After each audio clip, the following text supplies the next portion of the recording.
First of all, we did the arms, but we decided to do it in inches. We thought that would be clearer. The only person in this was Amanda, who was 5'1½". But when it come to the height, also Amanda was 5'3". But the rest of us, we had the same height as their arm length. Why Amanda's wasn't quite the same, we don't know. So we did measure her height again and her arm length, and it still would come to the same. I don't know if you want to ask any questions about that. That was lovely, Brenda, thank you. First of all, has anybody in the other group got any questions that they'd like to ask? When you measured the arms, was Yeah. it specifically from where exactly was it from? Did you go to fingertips or? We did it to the fingertips. So, as a group, what do you think your findings showed? Did they show that the investigation, the statement was true or not? Well, yes, on the whole it was. Our task was to find out if the combined measurement of all of our fingers is the same as the length of one of our arms. So we had to break that down into different bits, didn't we? Yeah. We started off with the fingers, yep. Yep.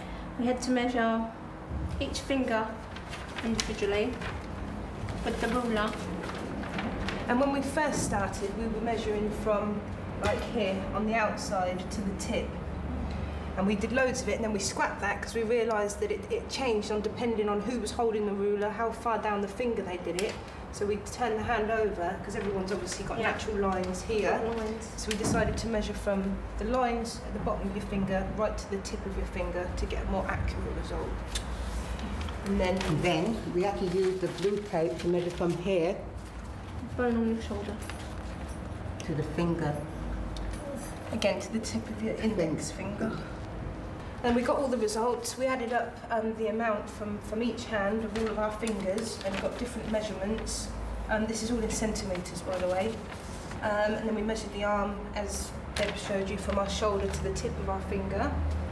And we put the results. We decided that a bar graph would probably show it best. So yeah, I think the rest is self-explanatory, hopefully. And from that, we've seen that there's a rough correlation. It's not like way out, but the statement is not true because the total length of all of your fingers is not equal to the length of one of your arms from your shoulder to your fingers. What was the hardest bit of this task? The fingers. Measuring the fingers? Measuring the fingers. Yeah. If you measure on this side, there's nothing to, start in the same place. But if you measure on this side, you've got your lines on your fingers, and they're all in the same place. Yeah, and I debated whether you use your thumb, because I didn't, because it says the length of all of your fingers, but then we came to a decision that we do include our thumbs. So you did, which was probably best, because that's made it closer. It would have been a lot different out, but the way it's worded, it does say all your fingers, which could be interpreted differently.